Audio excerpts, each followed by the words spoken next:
Have you ever doubted something and you're like, yeah, I hear people talking about that, but then you experience it and you're like, okay, I'm a believer. I'm in. I'm all in on this. That's where I'm at with total solar eclipses. Back in 2017, I met a guy here locally. His name is Dr. Gordon Telepun. He's a surgeon, and he just told me, he's like, dude, you're gonna fall in love with eclipses. And I was like, maybe, I don't know. I've heard they're cool. And then I just went all in. I was like, okay, I trust this guy. What's the worst that can happen? I look like an idiot on the internet to millions of people. So I did it. I went out to Wyoming in 2017. I saw a total solar eclipse for the first time, and it melted my brain. I did not understand what I was seeing. In fact, all the stuff I had prepared to do, I just forgot how to do it. It was amazing. That is crazy. Take your glasses off. Take your glasses off! That is bizarre. Stars! Oh wait, it's overhead sunset. And I want you to experience that as well. I was at a gathering the other night with a bunch of friends, and someone walks up to me and they're like, hey, Destin, this eclipse thing, right? Do I really need to do this? And my answer is yes, you must. Because once you see it... It was one of the most amazing and emotional experiences I've ever had, other than seeing my own children being born. I still talk about it to this day. Well, like I am now. Just, it changed my whole perception. It made me really want to see more of things like that. And the fact that it happens on the Earth for free, and you can just go see it, it's amazing. As soon as it started getting darker, you could hear the insects changing. So there were all these cicadas that were calling, and then as the eclipse started happening, the cicada sound faded out and the cricket sound faded in, and then it went in the reverse. And that blew my mind. I wasn't expecting that. I've only seen a total solar eclipse once in my life, and it was awesome in the literal meaning of the term, awe. Awful, like scary, like terrifying. Because of the immensities of the astronomical bodies involved, I felt so tiny. And that morning when I woke up knowing that it was going to happen in just a matter of hours, I became very scared. I don't know exactly why, but I think it had something to do with knowing that it was such a big event involving such big things that were so vital to our lives, and also that I could not stop it. It was inevitable. It was going to happen. I could not push a pause button and make it wait for when I was ready. I loved it. 2024, this is your biggest opportunity if you live in the United States or in northern parts of Mexico to see a total solar eclipse, and I don't want you to miss it because I love you and I want you to love eclipses. That's where I'm at. The actual moment is called totality. That's when the disk of the moon obscures or occludes the disk of the sun, and all kinds of things happen right then in that moment, and it's the only time you can see it. Like, you can see the mountains of the moon along the perimeter of the sun because you can see the jagged edges. That's called Bailey's beads. You can see what's called a diamond ring, the ejecta around the sun. You can see the corona. It's awesome. And you can only see it if you are right there in the path of totality. You have to physically be on this strip of land that goes all the way across the country. If you're 5 miles outside of that land, it doesn't work. The math doesn't work out so that you can see the total solar eclipse. We were just outside the path of totality, and I set up cameras all over the farm to see how my animals would react to the solar eclipse. And they stood there. It got dark, it got cold, it got light, it got warm again, and they just kept eating. What a letdown. So if it's at all possible, financially or with work, if you can make this trip with someone you love, go to the path of totality and see this total solar eclipse, because it's amazing. There's like tens of millions of people that are going to watch this event. So there's articles all over the internet about, oh, the animals are going to do weird things, or the weather might do this. I'm going to take some time, and we're going to slowly walk through, and I'm going to ask all the dumb questions of Dr. Telepun, who literally wrote a book about this moment, by the way. He spent his spare time in between the last eclipse and this one writing this book specifically for this moment. So we're going to learn about everything called the partial phase phenomena. Now, that's the time leading up to the eclipse and immediately after eclipse. There's really neat science stuff that happens when you're out there looking at the eclipse and just basking in the glory of the moment. You're going to know all the other stuff to look for as well, and you're going to have the cheat code. You're going to enjoy it on a different level. So let's do this. Let's go get smarter every day and check out all these neat phenomena with Dr. Gordon Telepun, and let's learn about the partial phase phenomena for the total solar eclipse. Do you ever think to yourself, maybe this is a little too much? I do. Hey, what is your answer to that? I still do it. As long as my wife will tolerate it, I do it. Gordon, you have created a series of, what would you call these, stations? Yeah, they're science stations about teaching the science of the partial phase phenomena.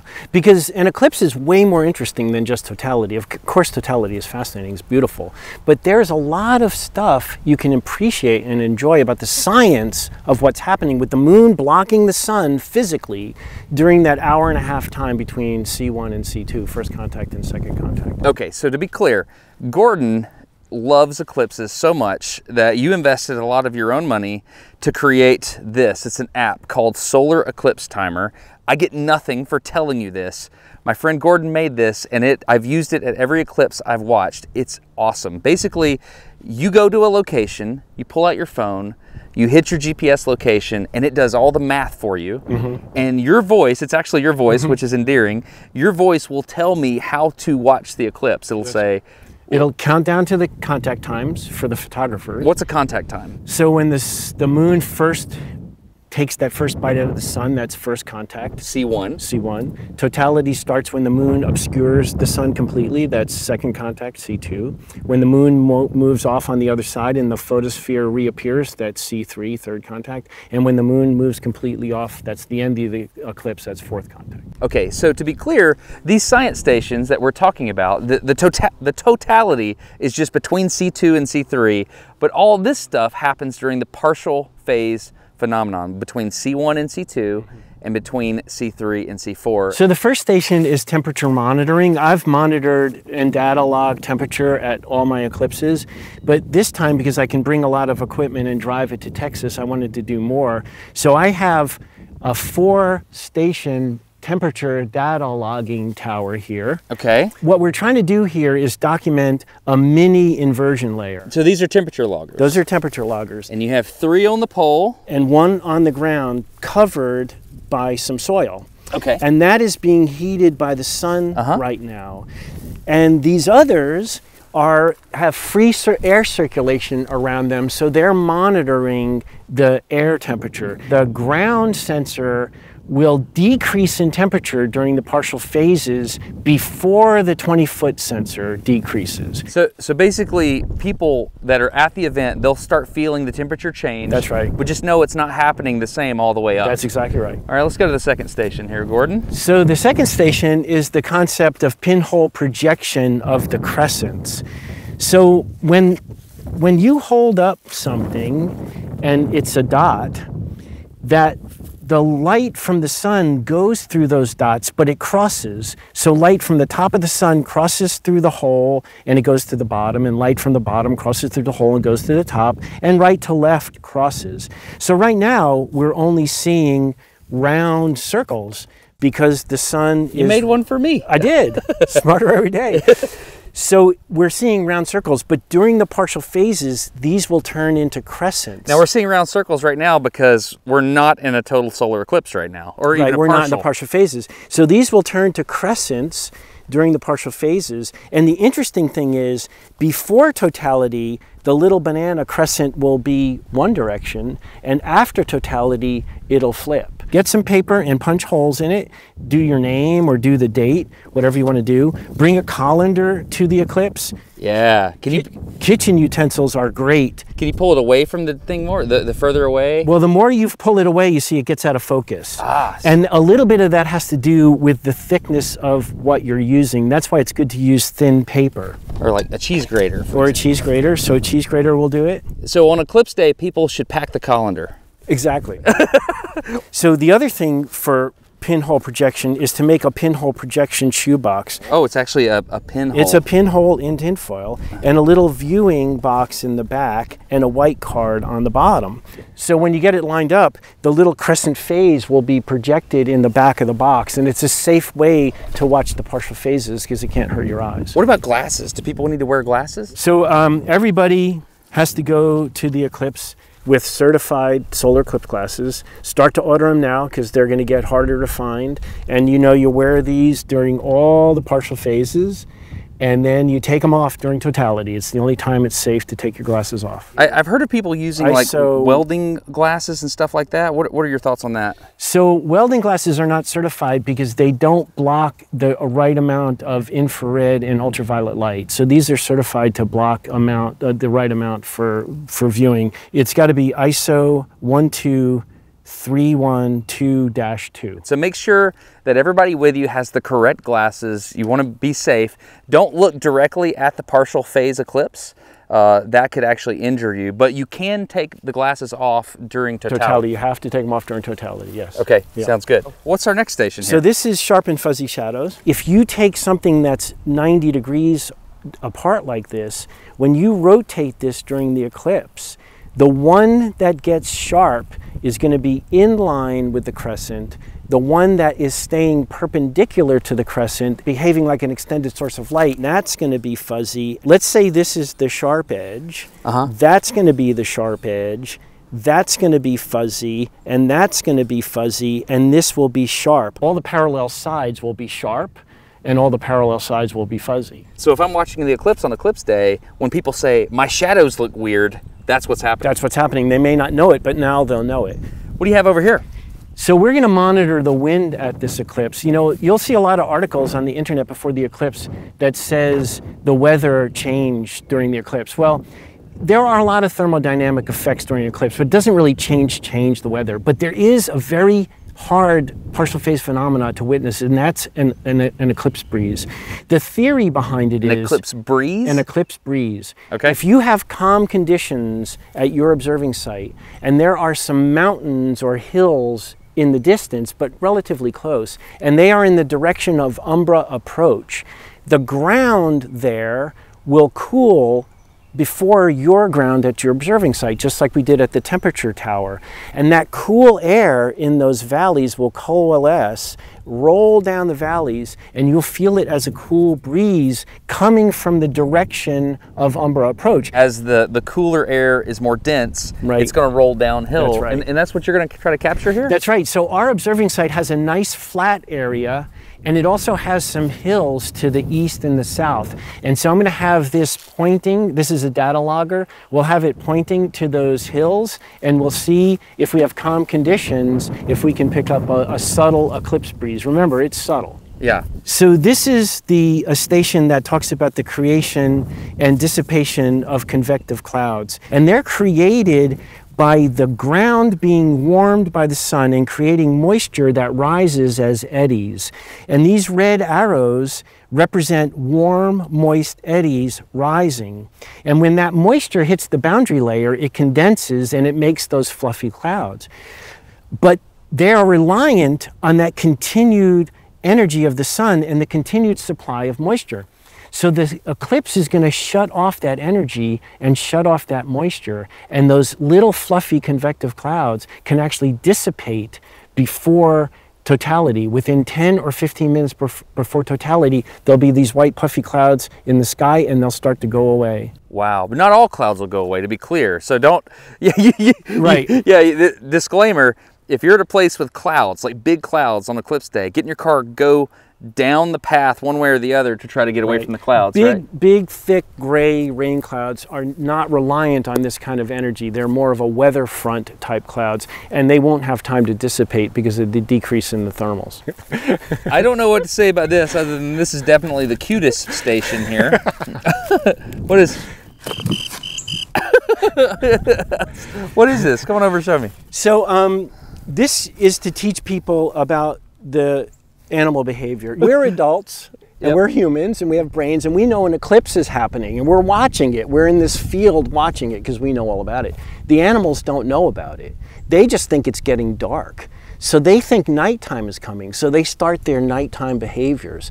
It's fascinating. This is a graph of the lux going down, and again, we won't even notice that anything's changing till about within 10 minutes or 8 minutes of totality. But the animals will sense it a little bit earlier. Really? So if you're in any natural environment at all, the first thing you'll hear is crickets. Crickets go crazy during the eclipse. Like this place, if this was in the path of totality, it would be wild. It would just be wild. About 10 or 15 minutes before totality, the crickets will start.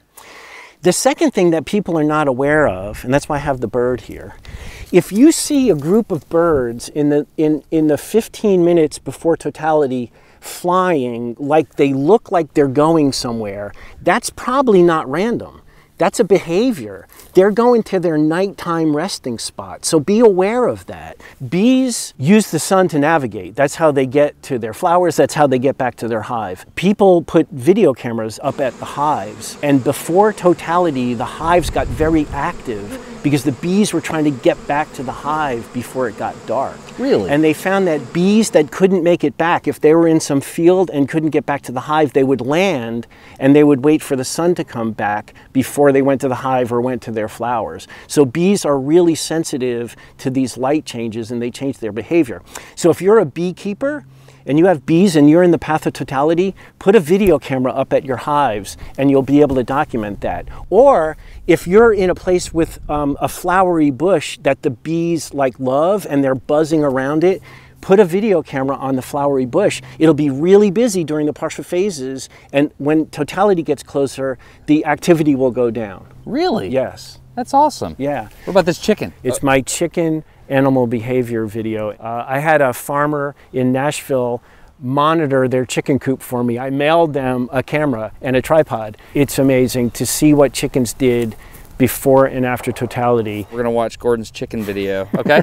I like it.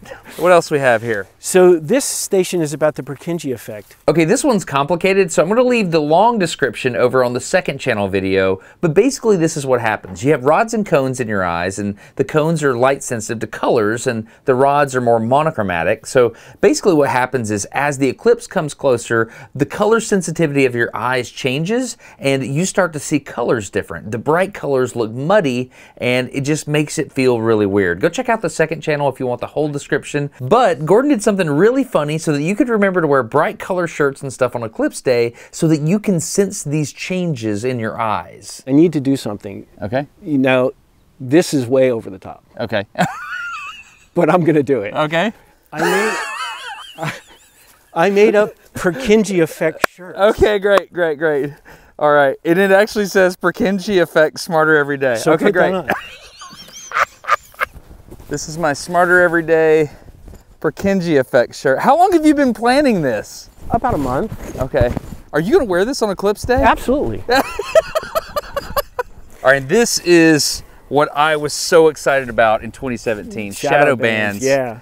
Yeah, or as I call them, shadow snakes. You don't like that name, do you? I like it. I like it. You like the name shadow snakes? I do. I like it because that's how I described them when I saw them in 2002, because they look like rows of snakes that were wavy but in lines, millions of snakes in lines. And what it has to do is that little slit of light is making little rectangles on the ground, but they're in the direction of the slit. So they're always in rows, and the way the atmosphere is going to perturb them will make what their behavior is going to be. So they could be shifting from left to right. They could look like they're leapfrogging like snakes. They could be very stagnant if the atmosphere where that light is coming through does not have a lot of motion. This sounds crazy. I know this sounds crazy. It's not crazy. I saw it in 2017. If you're watching the eclipse, hopefully they have your Solar Eclipse app. Right, and I'll remind them to look for shadow bands at 90 seconds, 60 seconds, and 30 seconds before C2. Because the thing is, you're so excited about the partial phases and totality coming, and the crowd's going crazy, there's this huge buzz. You have to be forced to look down at the ground. And so you just look, like if you're looking here, you look for shadow bands like here. That's right. Okay. So put a white sheet in front of your group, or white boards. Wow, and it looked like, I don't know the directions, but it looked like low contrast shadows. Right. And it looks kind of like boiling water, but it's in rows. It's in rows. It's really strange. It's hard for cameras to pick it up. Yep. Because of the dynamic range of the camera sensor. But just look at the ground, and you said afterwards it's better, right? Like afterwards it's better because before C2, they kind of fade in as the lighting is going down and your dark adaptation is getting better. But after C3, you're dark adapted and the sun comes back as a very fine slit instantly, and that's perfect to make shadow bands. My app will remind you to look for shadow bands again after C3 because they can be more dramatic after C3. This video is not sponsored. This video is supported. And when I asked the supporter, what would you like the call to action to be at the end of the video, they said something very interesting. They said, ask people to be thoughtful about the video they watch after this one, because what you put in your mind is important. That's amazing. Let me tell you about these folks. So this is an organization called the Independent Media Initiative. It is a new thing. If you think about it, if you're a YouTube creator, you have an incentive to make sensational content. Like if I can get a bazillion views on a video, then I can get more people watching it and the numbers go up and I can get more sponsorship. That means more money. Therefore, there's market pressure to make sensational content. That is not good for society. By the way, I really like this cypress swamp. It's really cool. I came out here because it's quiet. I put a little portrait at the end of this boardwalk. We're gonna walk there and I'm gonna show you something. So the Independent Media Initiative is trying something new. They're partnering with foundations to get nonprofit money into the IMI, and then they're going to try to select creators that are authentic, genuine, making educational, artistic content, and they're going to try to create another second path to promote those creators. Like when I was a kid, there was this program that I used to watch that made me think about feelings. It made me think about all kinds of stuff. In fact, sometimes I would get to go on a field trip to like a manufacturing place, like a factory or something. Mr. Rogers' Neighborhood. It was awesome and I loved it. I want to be remembered as somebody that makes stuff kind of like Mr. Rogers made me feel, like that kind of stuff. And that's what IMI is going for, the Independent Media Initiative. So again, I asked them, what is the call to action of this video? And they said, simply to remind viewers to be thoughtful about the next video you select to watch after this one. That's it. If you don't know where to start, they've got a selection of creators on their website. You can go check those out. That's a good place to start. But anyway, that's it. I'm grateful to IMI for the Fusion Award. I'm grateful for their support of Smarter Every Day, and I'm grateful for what they're trying to do for the future of intelligent, respectful content on the internet. Thank you very much. Any last minute advice? They have to get into the totality band. Where should they go? So I'd watch the weather a few days before the eclipse and plan to try to drive to a bubble of high pressure. Okay. So have multiple options and make your decision. Be mobile. I get nothing out of talking about Gordon's app. It's legitimately good. Basically, wherever you are located on Eclipse Day, you hit a button, it'll get your GPS position. And then it'll just talk them to the eclipse. Just have them turn their phone on and listen to the announcements. If you had to pick one or two things, what would you recommend? Pinhole projection. Yeah. Make up a card with your name on it. Pinhole project your name, and sharp and fuzzy shadows. And the crickets are just going to happen. Let nature do its work.